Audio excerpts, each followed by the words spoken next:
Hello friends, welcome to my YouTube channel Banwal study. तो आज की क्लास में हम C plus plus programming language का टॉपिक पढ़ेंगे। तो शुरू करते हैं। जो हमारी C plus plus programming language है, ठीक है, उससे पहले होती थी हमारी सी लैंग्वेज होती थी, ठीक है। सी प्लस प्लस से पहले सी प्रोग्रामिंग लैंग्वेज होती थी, ठीक है। जो हमारी C plus plus programming language है उसमें first object oriented programming language जो है वो है सैम्यूला, ठीक है। First object oriented programming language कौन सी है? सैम्यूला है। इसको साइमुलेशन लैंग्वेज कहते हैं, ठीक है।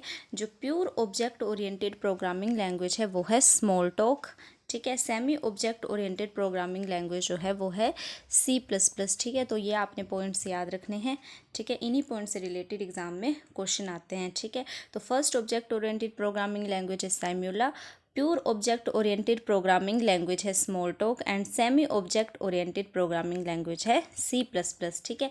जो सी प्लस प्लस डेवलप की है वो किसके द्वारा हुई है डेवलप? बजाज ने स्ट्रोस्ट्रप के द्वारा इन 1979 में, ठीक है। जो सी प्लस प्लस इन्वेंट की है वो की है बजाज ने स्ट्रोस्ट्रप ने 1979 में। जो सी प्लस प्लस है उसका ओल्ड नेम था C with classes. C plus plus का ओल्ड नेम था C with classes. C with classes is renamed in C plus plus in 1983, ठीक है। जो सी प्लस प्लस है उसका यूज़ किसके लिए होता है? तो C plus plus used for game development, engine, CPU intensive functions, OS and browser development, ठीक है। इसका यूज़ होता है गेम डेवलपमेंट इंजन्स के लिए, सीपीयू इंटेंसिव के लिए और operating system and browser development के लिए, ठीक है। C plus plus programming language जो होती है वो होती है केस सेंसिटिव होती है। C plus plus programming language case sensitive का क्या मतलब होता है? जैसे इसमें कैपिटल लेटर और स्मॉल लेटर में डिफरेंस होता है। हम जो भी टाइप करते हैं उसमें हमें ध्यान रखना होता है कि हमें स्मॉल लेटर में टाइप करना है या कैपिटल लेटर में टाइप करना है जब हम प्रोग्राम लिखते हैं, ठीक है। सी प्लस प्लस में कंपाइलर का यूज़ किया जाता है, ठीक है।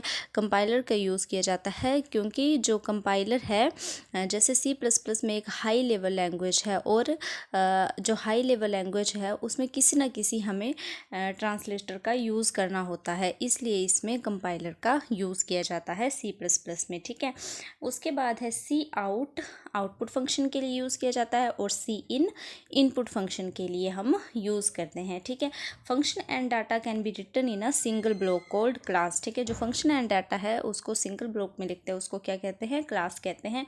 सी प्लस प्लस में मेमोरी को एलोकेट करने के लिए न्यू ऑपरेटर का यूज़ किया जाता है। हम सी प्लस प्लस में कोई मेमोरी एलोकेट करते हैं तो उसके लिए हम न्यू ऑपरेटर का यूज़ करते हैं। अगर एलोकेट मेमोरी को हमें रिलीज़ करना हो तो हम डिलीट फंक्शन का यूज़ करते हैं, ठीक है। सी प्लस प्लस में ओवरलोडिंग एंड इंफॉर्मेशन हाइडिंग का यूज़ किया जाता है। सी प्लस प्लस में ओवरलोडिंग एंड इंफॉर्मेशन हाइडिंग का यूज़ किया जाता है। In C plus plus language variable can be declared anywhere, ठीक है। सी प्लस प्लस में हम वेरिएबल को डिक्लेयर करते हैं, ठीक है।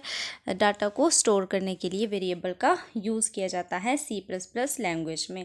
अब हम सी प्लस प्लस का एक सिंपल सा प्रोग्राम करेंगे। इसमें क्या दिया हुआ है? डबल फॉरवर्ड स्लैश लगाएंगे पहले, उसके बाद simple C plus plus program to display hello world, ठीक है। हेलो वर्ल्ड का प्रोग्राम हमें क्या करवाना है? डिस्प्ले कराना है। तो हम क्या करेंगे? यूजिंग नेम स्पेस एसटीडी, ठीक है। पहले हम लिखेंगे यूजिंग नेम स्पेस एसटीडी। तो एसटीडी क्या होता है? एसटीडी होता है स्टैंडर्ड, ठीक है। ये स्टैंडर्ड के लिए यूज़ किया जाता है, किसी भी चीज़ को सेपरेट करने के लिए यूज़ किया जाता है। चाहे हमें कोई कॉन्टैक्ट लिस्ट सेपरेट करनी है, या फिर हमें किसी का नेम सेपरेट करना है, रोल नंबर सेपरेट करना है, या किसी की आईडी सेपरेट करनी है, उसके लिए हम यूज़ करते हैं नेम स्पेस, ठीक है।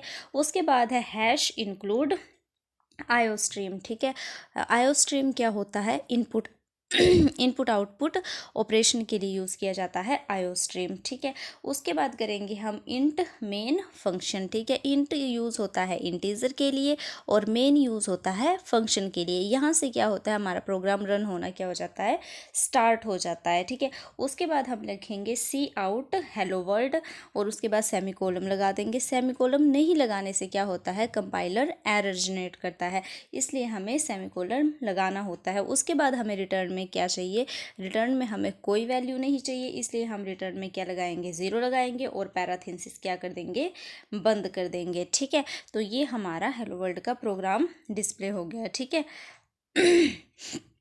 उसके बाद जो सी प्लस प्लस है वो उसमें कंपाइलर का यूज़ किया जाता है, ठीक है। Compiler used in C plus plus, तो किस किस में यूज़ किया जाता है कंपाइलर, तो ये किया जाता है टर्बो सी प्लस प्लस में, देव सी प्लस प्लस में, कोड ब्लॉक में, बोरलैंड सी प्लस प्लस में, विजुअल सी प्लस प्लस में, जीसीसी जीएनयू कंपाइलर कलेक्शन में, ठीक है।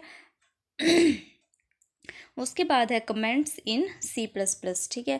Comments in C plus plus, तो जो कमेंट होते हैं, कमेंट का क्या मतलब होता है, मतलब कि किसी कंपाइलर को रीड ना कर पाए उसे सिर्फ प्रोग्रामर ही रीड कर पाए, ठीक है। कमेंट जो होता है वो कोई भी कंपाइलर क्या करता है, रीड नहीं कर सकता, ठीक है। कोई भी कंपाइलर रीड नहीं कर पाता है, उसको सिर्फ वही रीड कर सकता है जो प्रोग्राम लिखता है या जिसको प्रोग्राम के बारे में नॉलेज होता है, ठीक है। तो अगर हमें सिंगल लाइन कमेंट लिखना है तो हम कैसे लिखेंगे, पहले हम लगाएंगे डबल स्लैश, ठीक है, डबल फॉरवर्ड स्लैश लगाएंगे, उसके बाद सिंगल लाइन कमेंट लिखेंगे। उसके बाद अगर हमें मल्टी लाइन कमेंट लिखना है तो वो कैसे लिखना है, पहले हम लगाएंगे फॉरवर्ड स्लैश, उसके बाद एस्ट्रिक, फिर मल्टी लाइन कमेंट, फिर एस्ट्रिक और फिर फॉरवर्ड स्लैश, ठीक है। ये जो क्वेश्चन है एग्जाम में पूछा जाता है कि कमेंट में सिंगल लाइन और डबल लाइन कमेंट कैसे लिखते हैं इन सी प्लस प्लस में, तो ये आपने याद रखना है, ठीक है। उसके बाद है in C plus plus data stored in variables, ठीक है। सी प्लस प्लस में डाटा को स्टोर करने के लिए हम किसका यूज़ करते हैं, वेरिएबल का यूज़ करते हैं हम डाटा को स्टोर करने के लिए, ठीक है। सी प्लस प्लस में डाटा को स्टोर करने के लिए वेरिएबल का यूज़ किया जाता है। For example int a is equal to 10 and float b is equal to 20, तो इसके लिए हम प्रोग्राम कैसे लिखेंगे, सबसे पहले हम लिखते हैं यूजिंग नेम स्पेस एसटीडी, ठीक है।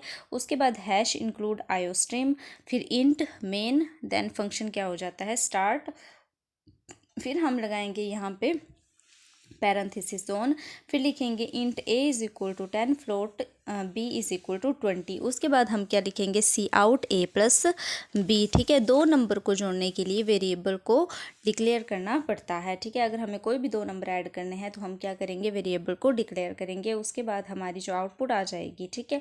उसके बाद हमें रिटर्न में क्या चाहिए, ज़ीरो, ठीक है। रिटर्न हमारी ये आ जाएगा, उसके बाद पैरेंथेसिस ऑफ हो जाएगी, ठीक है। उसके बाद in C plus plus language modify the range of data bytes, ठीक है। सी प्लस प्लस लैंग्वेज में हम मॉडिफाई कैसे करते हैं रेंज को, ठीक है। तो short modify range will be less 2 bytes, ठीक है। जो शॉर्ट मॉडिफाई की रेंज होती है वो लेस होती है 2 बाइट्स से। उसके बाद long modify range will be more 8 bytes. Unsigned modifier except only positive value, जो अनसाइंड मॉडिफायर होते हैं वो सिर्फ पॉजिटिव वैल्यू को सिलेक्ट करते हैं, ठीक है। उसके बाद signed modifier except both positive and negative values, ठीक है। तो ये आपने जो छोटे छोटे पॉइंट्स है ये आपने याद रखने हैं, ठीक है। बाकी इनसे related C plus plus language से रिलेटेड अब हम क्वेश्चन डिस्कस करेंगे, वो हम नेक्स्ट क्लास में करेंगे। पहले आपने ये टॉपिक अच्छे से पढ़ लेना है, ठीक है। वीडियो को लाइक कर देना है, सब्सक्राइब कर देना है और अपने फ्रेंड्स में शेयर कर देना है, ठीक है। Thank you.